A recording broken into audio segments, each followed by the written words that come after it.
Hello प्यारे बच्चों, स्वागत है आप सभी का हमारे YouTube चैनल टीचर्स अड्डा MP पर। आप सभी को राधे राधे, जय श्री कृष्णा। बेटा, आज आपकी 8th ग्रेड अभ्यास पुस्तिका कक्षा 5वीं की जो पर्यावरण चल रही है हमारी, उसका आज हम पाठ 13 करेंगे, जिसका नाम है बसेरा ऊंचाई पर। तो सब बच्चे पाठ पढ़ के आए होंगे। जैसा कि मैं हर वीडियो में कहती हूँ, बेटा पाठ को पढ़ के आया करो, क्योंकि पाठ पढ़ने से हमें प्रश्न उत्तर करने में आसानी होती है। ठीक है, तो सबसे पहले हम चलेंगे अपने अभ्यास प्रश्नों पर, सही विकल्प पर।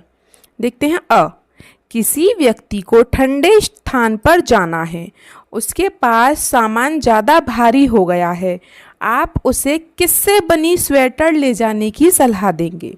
मतलब कि जो स्वेटर सबसे गर्म रहता हो, ठीक है, और सबसे गर्म स्वेटर किसका रहता है बेटा? पश्मीना ऊन की।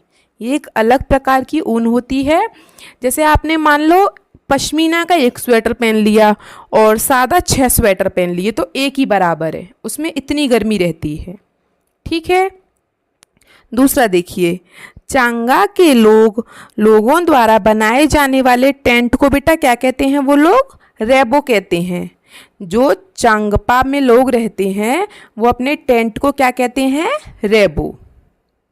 स, आपको पहाड़ पर एक टेंट में 2 दिन अकेले रहना हो तो आप कौन से समूह की वस्तुएं अपने साथ लेकर जाएंगे? तो बेटा बैग, बिस्तर, बिस्कुट। बिस्तर का क्या करेंगे? ठीक है, चादर, ठंड के कपड़े, डंडा नहीं, पतली दरी। खाना तो है ही नहीं इसमें रोटी सब्जी तो सड़ जाएंगी 2 दिन तक।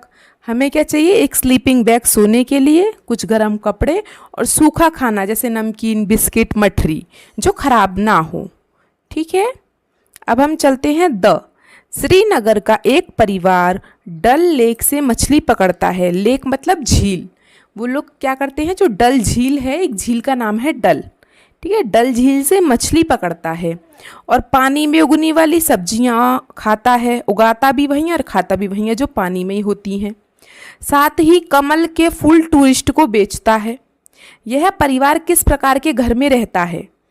तो बेटा देखो, उसका सब काम पानी में ही हो रहा है। पानी से ही मछली पकड़ रहा है, पानी में ही सब्जियों को उगा रहा है और वही सब्जियां खा रहा है, और पानी में जो फूल उगता है कमल, वो ही बेच रहा है लोगों को। तो मतलब वो एक प्रकार से पानी में ही रह रहा है। तो पानी का जो घर होता है, नाव रहती है, वो नाव के ऊपर ही लकड़ी का घर बना होता है पानी में।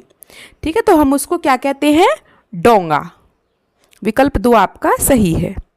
खाली स्थान देखिए, पहला, लेह के घरों की दीवारें मिट्टी से बनी होती हैं और चूना से पुताई की हुई रहती हैं। ठीक है, दूसरा देखिए, तापमान को डिग्री सेल्सियस में लिखते हैं। जैसे हम कहते हैं ना, वहाँ पे 36 डिग्री तापमान है, तो 36 ये डिग्री हो गई और ये सेल्सियस हो गया। ठीक है, डिग्री सेल्सियस। तीसरा, रेबो टेंटों को किसके बालों से बुनकर बनाते हैं बेटा? याक के बालों से। चौथा देखिए, चांगपा के लोग व्यवसाय के लिए क्या करते हैं बेटा?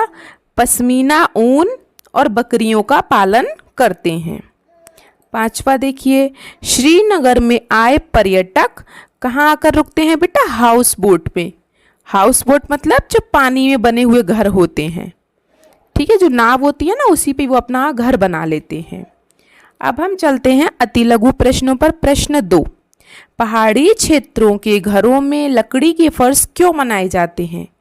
क्योंकि बेटा लकड़ी के फर्श घरों को गर्म रखने में मदद करते हैं। ठीक है, प्रश्न 3, लेह कैसा इलाका है?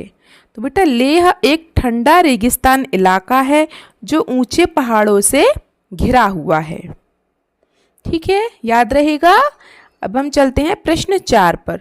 चांगपा लोग एक जगह पर नहीं रहते, क्यों? क्योंकि बेटा वे अपनी आजीविका के लिए पशुओं पर निर्भर रहते हैं और उन्हें अपने पशुओं के लिए चारे और पानी की तलाश में नए लगातार चरागाहों की ओर बढ़ना पड़ता है। ठीक है, अब जैसे उनके पास पशु हैं, वहाँ की घास खत्म हो गई, उनका चारा खत्म हो गया, तो दूसरी जगह चले जाएंगे अपने अपने टेंट और तंबुओं को उठा के। ठीक है, तो वो लोग अलग अलग जगह रहते हैं, एक जगह नहीं रहते हैं। अब हम चलते हैं लघु प्रश्नों पर। प्रश्न 5, चांगपा के लोग जानवरों पर किस प्रकार निर्भर करते हैं? तो बेटा चांगपा के लोग पश्मीना बकरियों पर निर्भर करते हैं, जिनसे पश्मीना ऊन, दूध, मांस, चमड़ा प्राप्त होता है। इसके अलावा याक का उपयोग सामान ढोने, दूध और मांस के लिए भी किया जाता है। तो ये लोग बकरी और याक को पालते हैं, उन्हीं से ऊन बनाते हैं, उन्हीं से दूध, मांस, उन्हीं से टेंट बनाते हैं अपना। ठीक है। प्रश्न 6, पहाड़ी व ठंडे क्षेत्रों में रहने वाले पशुओं के शरीर पर घने व लंबे बाल क्यों होते हैं? क्योंकि बेटा पहाड़ी और ठंडे क्षेत्रों में रहने वाले पशुओं के शरीर पर घने और लंबे बाल उन्हें अत्यधिक ठंड से बचाने के लिए होते हैं। ठीक है। अब जैसे आप सोचो, आपके सिर पे बाल हैं, कोई लड़का है, ठीक है, उसके सिर पे बाल हैं, तो ठंड में ठीक है उसके बालों से थोड़ी उसके सिर को ठंड बची हुई है, लेकिन जब वो ठंड में गंजा हो जाए बिल्कुल, तो उसके सिर एकदम ठंडा ठंडा हो जाता है, उसको ठंड लगेगी, सिर से खांसी जुकाम हो जाएगा। तो बालों से हमें क्या होती है? गर्मी मिलती है। इसी प्रकार पशुओं के साथ होता है। ठीक है। चलिए अब देखते हैं हम प्रश्न 7, ताशी के इलाके के लोग सर्दियों में घर की किस मंजिल पर रहते हैं और क्यों? ताशी का इलाका मतलब बेटा लद्दाख में। लद्दाख में क्या है? बहुत ठंड पड़ती है, तो वहाँ पे क्या करते हैं लोग? 2 मंजिल घर बनाते हैं, नीचे तो अपने पशुओं के लिए जहाँ कोई भी खिड़की नहीं होती है, और ऊपर खुद रहते हैं। लेकिन जब कभी कभी ज़्यादा ठंड पड़ती है ना, तो वो निचली मंजिल पर चले जाते हैं। ताशी के इलाके में लोग सर्दियों में अपने घर की निचली मंजिल पर रहते हैं, क्योंकि निचली मंजिल पर खिड़कियां नहीं होती और पशु भी होते हैं, तो जिससे ठंड कम लगती है। प्रश्न 8, श्रीनगर में किस प्रकार के घर बनाए जाते हैं? तो बेटा श्रीनगर में कई प्रकार के घर बनाए जाते हैं, जैसे हाउस बोट, डोंगे और लकड़ी के घर आदि शामिल हैं। चलिए अब हम दीर्घ उत्तरीय प्रश्न पर चलते हैं। बेटा जिन बच्चों ने चैनल को सब्सक्राइब नहीं किया है ना, तो सब बच्चे चैनल को सब्सक्राइब कर लें, जिससे कि हमारे आने वाले सारे वीडियोस आप तक पहुंच सकें। ठीक है। चलिए प्रश्न 9 देखते हैं। दिए गए भारत के मानचित्र में मुंबई से दिल्ली जाते समय पड़ने वाले राज्यों को खोजकर अलग अलग रंगों से दर्शाइए। तो ये क्या कह रहा है? मुंबई से दिल्ली जाना है हमको। मुंबई ये रहा महाराष्ट्र में, ये हमको दिल्ली जाना है, यहाँ पे ये रही दिल्ली। तो कौन कौन पड़ेगा? ये तो महाराष्ट्र है, तो इसको अलग कलर से भरेंगे आप। फिर गुजरात पड़ेगा, ठीक है, तो इसको अलग कलर से भरेंगे आप सब। ठीक है। यहाँ पे राजस्थान है, इसको आप अलग कलर से भरेंगे, और ये दिल्ली है, इसको अलग रंग से भरेंगे।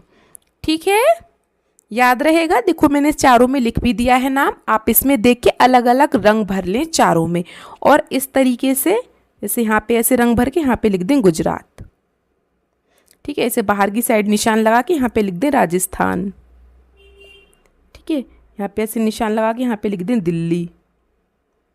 ठीक है, और यहाँ पे लिख दें महाराष्ट्र।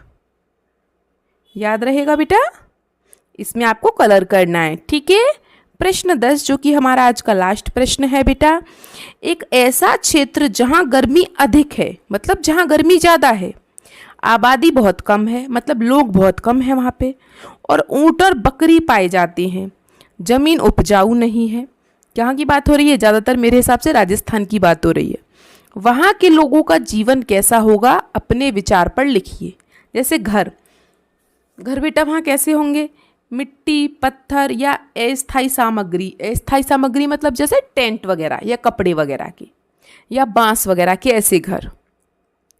भोजन वो क्या करेंगे? बकरी का दूध है, मांस है, ऊँटनी का दूध है, कुछ पौधे उगा लेंगे, पेड़ पौधे, उनसे खाने का इंतजाम हो जाएगा। उनका व्यवसाय, वो अपनी रोजी रोटी किससे कमाएंगे? उनका व्यवसाय क्या होगा? पशुपालन। उनके पास पशु हैं तो वो पशुपालन ही करेंगे। यातायात का मुख्य साधन उनके लिए क्या होगा? ऊँट होगा, ऊँट गाड़ी चलती हैं, आपने सुना भी होगा और देखा भी होगा कई बच्चों ने। चलिए आगे देखते हैं। प्रोजेक्ट कार्य हमारा लास्ट है। घर हमारी प्रमुख आवश्यकता है। भारत के विभिन्न क्षेत्रों में जलवायु भिन्नता के कारण अलग अलग प्रकार से घर बनाए जाते हैं। घरों की विशेषताओं के आधार पर नीचे बनी सारणी को भरिए। तो घर के प्रकार कच्चा घर, पक्का घर, बहुमंजिला घर, टेंट और हाउस बोट। तो बेटा हमें ये बताना है कि ये वाले घर कहाँ कहाँ बनते हैं, क्षेत्र का नाम। तो बेटा कच्चे घर ज़्यादातर कहाँ बनाए जाते हैं, ग्रामीण क्षेत्रों में, मतलब गाँव में।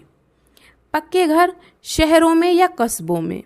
बहुमंजिला इमारतें बड़े बड़े शहरों में, जैसे दिल्ली, मुंबई। ठीक है। तंबू, तंबू कहाँ होते हैं, पहाड़ी क्षेत्रों में। और हाउस बोट केरल या श्रीनगर में मिलेंगी। ठीक है। फिर आगे पूछा है इनके उपयोग में क्या क्या आता है। कच्चा घर बनाने के लिए क्या क्या चाहिए, मिट्टी, लकड़ी, घास फूस, बांस, ये सब चाहिए।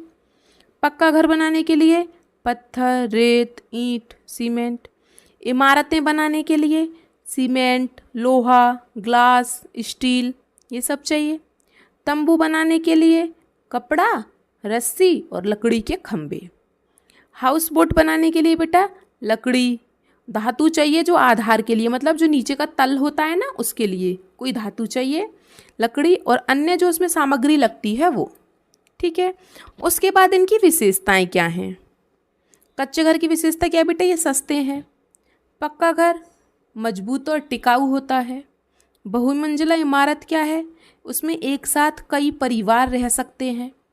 तंबू अस्थायी आवास है, मतलब कहीं भी उठा के चलते बनो। और हाउस बोट पता कैसे होते हैं, हमारे जो पानी पर तैरते हुए घर होते हैं वो है हाउस बोट। ठीक है। तो आपका ये प्रोजेक्ट कार्य भी मैंने करवा दिया है। चलिए आज की आपकी वीडियो इतनी थी। बेटा क्लास ख़त्म होने से पहले, आप जाने से पहले एक बार चैनल को लाइक ज़रूर कर दें, चैनल को सब्सक्राइब ज़रूर कर दें, वीडियो को लाइक करें और कमेंट बॉक्स में मुझे अपना नाम और अपने ज़िले का नाम ज़रूर लिखें। ठीक है। और एक बात और, हाइप ज़रूर कर दें। मैंने आपको बताया है ना हाइप कहाँ पे होता है, जो कमेंट बॉक्स के पास में ऐसे आप स्क्रॉल करोगे कमेंट बॉक्स को, वहाँ पे आपको हाइप मिल जाएगा। हाइप करने से क्या होता है बेटा, हमारे सारे वीडियोस और बच्चों तक भी पहुँच जाते हैं। ठीक है। तो चलिए मिलते हैं हम आपसे अगली क्लास में। तब तक के लिए आपका दिन शुभ हो। Have a nice day and thank you.